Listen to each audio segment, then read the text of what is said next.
Good morning everyone, कैसे हैं आप सब। आई होप सब घर में सुरक्षित होंगे, अपनों के साथ होंगे। बहुत टाइम हो गया हमें छुट्टियां बिताते बिताते। चलो थोड़ा सा अपने पढ़ लेते हैं। जैसे आप सब जानते हैं आज हिंदी का फर्स्ट लेक्चर है, तो हम छोटे छोटे टॉपिक से शुरू करते हैं। चलिए सबसे पहले हम शुरू करेंगे क्रिया। क्या होती है क्रिया? नन्हे नन्हे से बच्चे, छोटे छोटे बच्चे, सबको अच्छे से पता है कि क्रिया क्या होती है। मैं आपको पढ़ा रही हूँ, वो आपका क्या है? मैं आपको पढ़ा रही हूँ, मेरा पढ़ाना क्या हो गया? क्रिया हो गया। और आपका पढ़ना क्या हो गया? क्रिया हो गई, है ना। सबसे पहले हम क्रिया की परिभाषा को नोट डाउन करेंगे, ठीक है। सबसे पहले परिभाषा। बच्चों क्या होता है क्रिया? पता है किसी को? सबको पता है, अच्छे से पता है कि लास्ट ईयर में मैंने से ही पढ़ा है, मुझसे ही पढ़ा है, सबको अच्छे से पता है कि क्रिया किसे कहते हैं। लेकिन फिर भी हम रिपीट करते हैं कि जिन शब्दों से किसी कार्य का करना, होना या पाया जाता है तो उसे हम क्रिया कहते हैं। जिससे हमें व्यक्ति की दशा का पता चलता है, स्थिति का। जैसे मैं आपको पढ़ा रही हूँ तो पढ़ाना मेरी क्रिया होगी। लेकिन हंसना रोना वो क्रिया नहीं होती है बच्चों, वो आपकी क्रिया नहीं होती। क्या आप हंस लिए तो मैम ये वो हंस रहा है तो वो एक क्रिया होगी? नहीं, वो आपकी क्रिया नहीं होती। देखो ध्यान से पढ़ना और ध्यान से इसको अपनी कॉपी में लिखना। बच्चों जो भी काम मैं आपको करवा रही हूँ वो काम आपको अपनी कॉपी में अच्छे से करना है, ठीक है। सबसे पहले हम अपनी डेफिनेशन लिखेंगे। वाक्यों में प्रयुक्त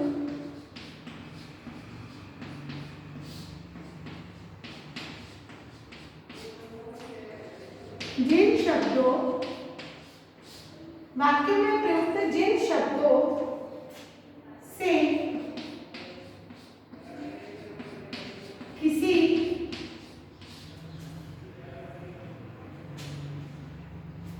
कार्य का, कार्य के होने, करने,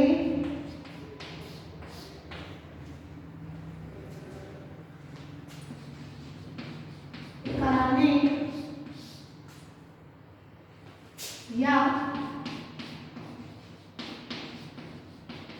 या किसी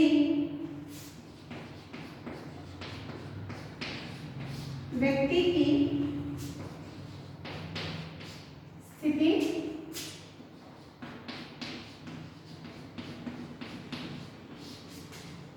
और दशा का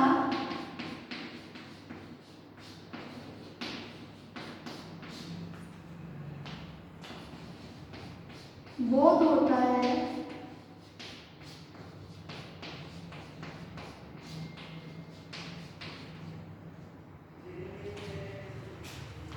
उन्हें क्रिया कहते हैं।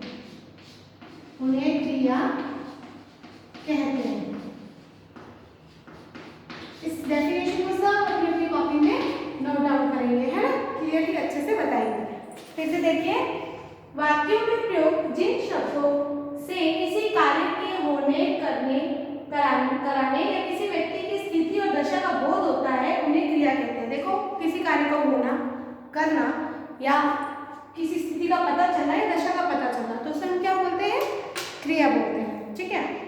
फिर आता है कि हमें अपने वाक्यों को ध्यान से पढ़ना है। मैं आपको जो वाक्य बताऊंगी ना उनको आप ध्यान से पढ़िएगा। पहले आप इस डेफिनेशन को नोट डाउन कर लीजिए, फिर हम आपके उदाहरण को पढ़ेंगे, ठीक है। जल्दी से नोट डाउन कर लीजिए। और हमारा उदाहरण है जैसे वे दोनों इस विद्यालय में पढ़ते हैं, है ना। तो उदाहरण है हमारा वह दोनों इस विद्यालय में पढ़ते हैं।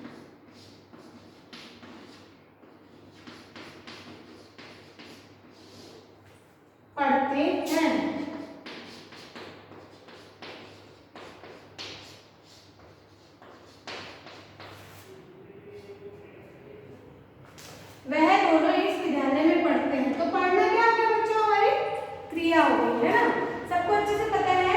मैंने अभी आपको बताया कि मैं आपको पढ़ा रही हूँ तो वो भी क्रिया है, आप पढ़ रहे हो तो वो भी क्रिया है। तो हमारे उदाहरण में देखो जो जो हमें पता चलता है अंडरलाइन करके रखेंगे तो हमें पता चलेगा कि हाँ कि यहाँ पे ये क्रिया है कि विद्यालय में पढ़ते। कल को किसी से मैं पूछूं तो कहेगा नहीं मैडम विद्यालय क्रिया नहीं बच्चों, पढ़ क्रिया होगी कि वह दोनों इस विद्यालय में पढ़ते हैं। ठीक है, फिर आता है हमारा क्रिया के भेद। कितने भेद होते हैं क्रिया के? सबको पता है, बताएगा कुछ? सबको पता है, अच्छे से मुझे पता, जवाब देगा मुझे। सक्रामक क्रिया, आक्रामक क्रिया, है ना, सबको पता है। कर्म के आधार पर हमारी क्रिया के दो भेद होते हैं, है ना। कौन कौन से होते हैं? आक्रामक और सक्रमक। आक्रामक क्रिया वो होती है, देखो बच्चों दोनों में डिफरेंस है। मैंने आपको बोला कि दोनों में अलग अलग डिफरेंस होता है। जैसे कि आक्रामक क्रिया में हम क्या करते हैं कि इसमें कर्म नहीं होता है, कर्म नहीं होता। जैसे कि एक उदाहरण ले लीजिए, जैसे मैंने बोला शिवांगी दौड़ रही है, मैंने आपको क्या बताया था, वहाँ पे क्रिया नहीं होती है, वहाँ पे आक्रामक क्रिया होती है, इसमें कर्म नहीं पाया जाता। जैसे दौड़ना, दौड़ना क्या है? क्रिया तो कर रहा है लेकिन कर्म नहीं है उसके अंदर, वो आपका कर्म नहीं गिना देगा। लेकिन पढ़ना आपका कर्म होता है ना, पढ़ना आपका कर्म है। क्यों? क्योंकि आप पढ़ रहे हो तो पढ़ना आपकी क्या होगी? कर्म हो गया। लेकिन दौड़ना, हंसना, सोना या रोना वो आपकी क्रिया नहीं गिनी जाती, वो आक्रामक क्रिया हो जाती है। तो आक्रामक क्रिया की क्या डेफिनेशन होती है कि जैसे कि जिस भी वाक्य में प्रयुक्त क्रिया का कर्म नहीं होता है वहाँ पर आक्रामक क्रिया होती है ना। आपने नोट डाउन कर लिया होगा, मैं इसको इरेज कर देती हूँ और उसके बाद हम लिखेंगे क्रिया के प्रकार।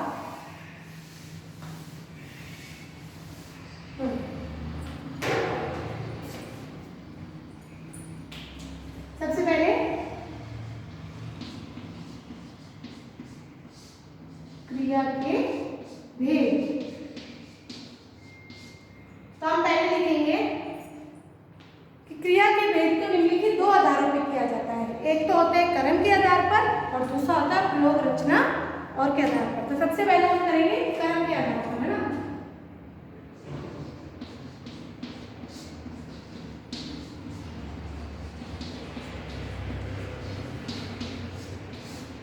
कर्म के आधार पर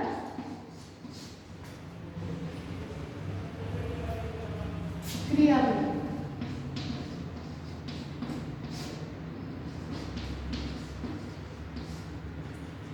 ठीक है, कर्म के आधार पर क्रिया भेद हो गया हमारा दो प्रकार से। कर्म के आधार पर क्रिया भेद कितने प्रकार से होती है? दो प्रकार से होती है।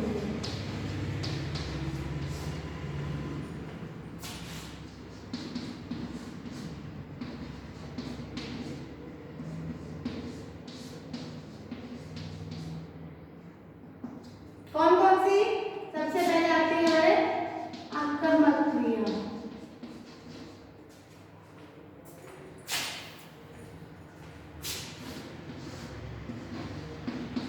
नाउ सेकंड है अपनी सक्रमक क्रिया।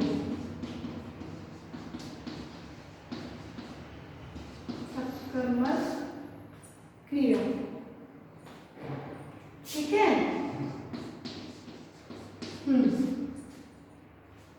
बच्चों ये सारा काम आपको अपने फेयर कॉपी में करना है, क्योंकि देखो आपको अब आपकी कॉपी सबके पास अवेलेबल है ना, सब कॉपीज वगैरह हमें मिल रही हैं।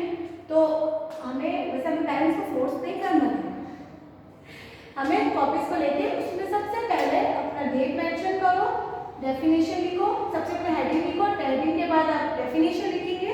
डेफिनेशन लिखने के बाद आपको जो मैंने दो उदाहरण लिखा है, देखो उदाहरण लिखने के बाद आप क्रिया के भेद लिखोगे। फिर आप लिखोगे कर्म के आधार पर क्रिया भेद दो प्रकार से होती है ना। क्रिया भेद दो प्रकार से होती है, पहले आक्रामक क्रिया और दूसरी सक्रमक क्रिया।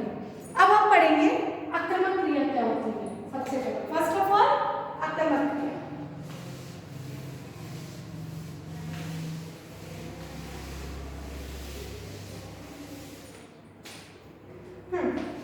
सबसे पहले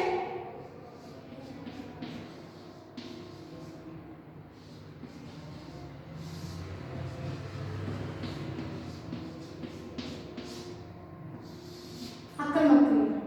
देखो बच्चों इस क्रिया में क्या होता है, इस क्रिया में आपका कर्म नहीं होता है। मैंने आपको बताया आपका कर्म नहीं होगा इस क्रिया के अंदर।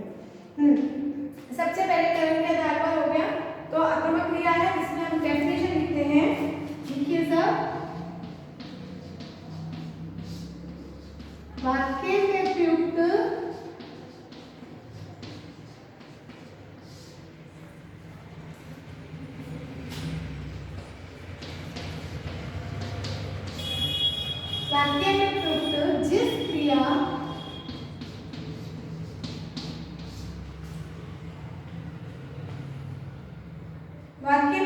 जिस क्रिया का कर्म नहीं होता है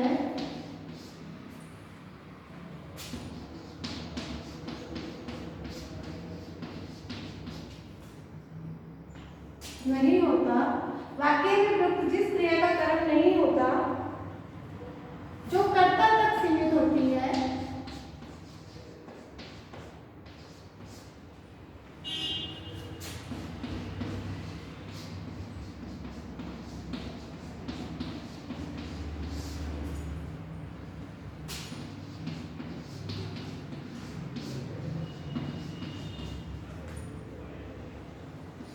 उसे आक्रामक क्रिया कहते हैं।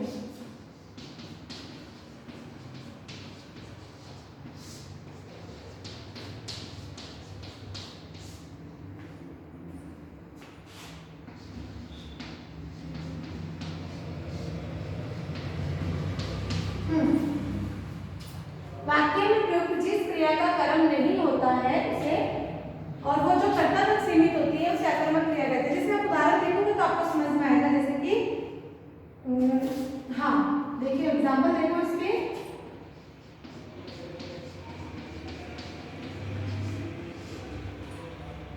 शिवांगी दौड़ रही है,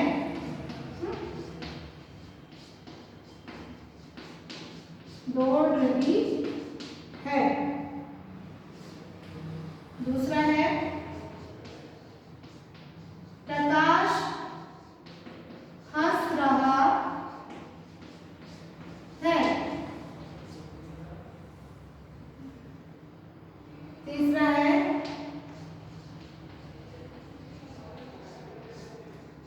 बच्चे सो रहे हैं।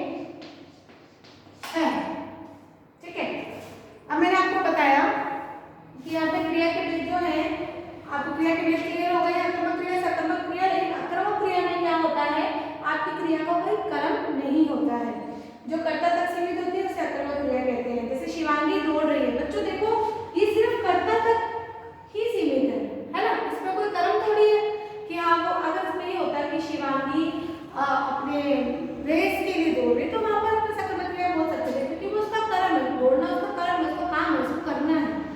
लेकिन जैसे शिवांगी दौड़ रही है तो सिर्फ ये कहाँ तक सीमित है, कर्ता तक ही सीमित है। कर्ता कौन होता है, सब्जेक्ट। आप इंग्लिश में पढ़ते हो और सबने पढ़ी होगी अच्छे से, तो उसी तरीके से ये सब्जेक्ट होता है हमारा। तो जो सब्जेक्ट तक अपनी जो क्रिया सीमित होती है उसे हम क्या बोलते हैं, आक्रामक क्रिया, है ना। जैसे शिवांगी दौड़ रही है, प्रकाश हंस रहा है, तो हंसना उसमें कर्म नहीं है। बच्चे सो रहे हैं, उसमें भी कर्म नहीं है, तो इसमें क्या हो गया, सो ये कौन सी क्रिया हो गई, आक्रामक क्रिया। इसको सब फटाफट से नोट डाउन कर लीजिए, फिर हम नेक्स्ट इसको करेंगे स्टार्ट, है ना। फिर से देखो बच्चों, जितना भी काम मैंने आपको कॉपी में अभी तक करवाया है उसको आप अपनी कॉपी में कीजिए अच्छे से, सुंदर सुंदर राइटिंग में, नीट एंड क्लीन एकदम अपना काम। मैं सबका काम देखूंगी, अच्छे से सुंदर होना चाहिए, सबको अच्छे अच्छे ग्रुप में मिलेंगे, सब अच्छा अच्छा काम करेंगे, तो है ना। अच्छे से अभी तक मैंने जो आपको करवाया उसको घर पे रिपीट कीजिए, उसको लर्न कीजिए, उसकी डेफिनेशन को लर्न कीजिए। आप देखो बच्चों, अगर आप समझोगे तो आपकी डेफिनेशन बहुत जल्दी लर्न भी हो जाएगी, है ना। तो आप इसको फटाफट से क्लियर कीजिए। हम नेक्स्ट लेते हैं सकारात्मक क्रिया।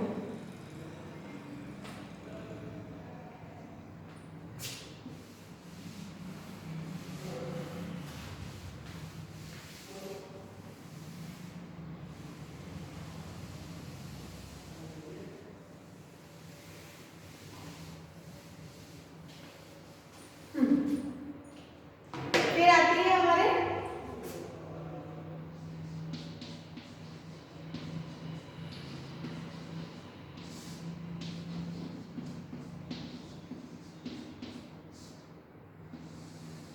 सकारात्मक क्रिया।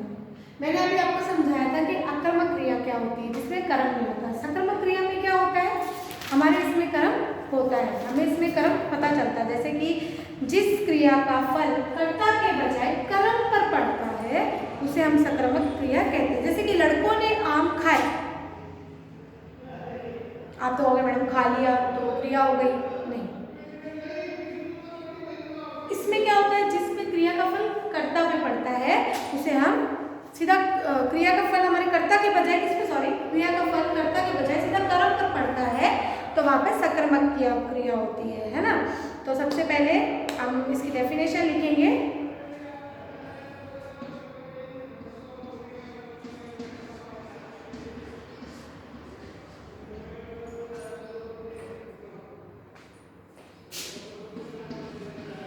जिस क्रिया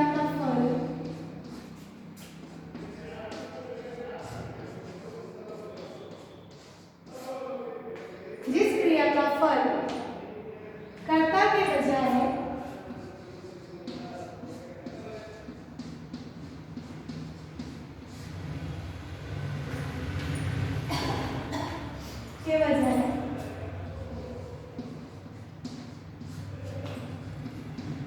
कर्म पर पड़ता है,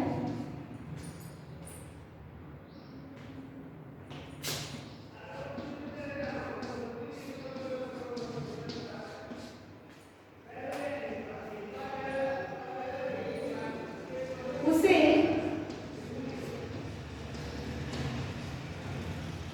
सकर्मक क्रिया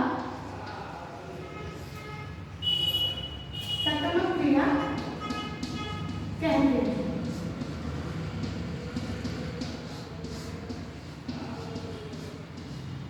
ठीक है बच्चों, अच्छे से समझ में आ गया आप लोगों को। जैसे कि उदाहरण है हमारा, नेताओं ने भाषण दिए।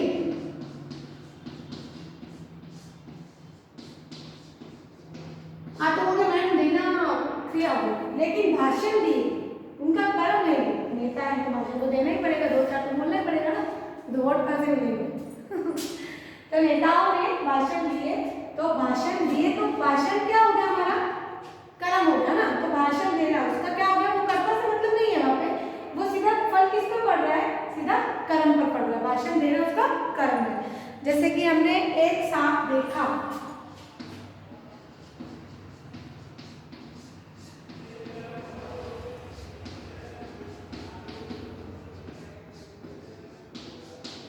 हमने एक सांप देखा,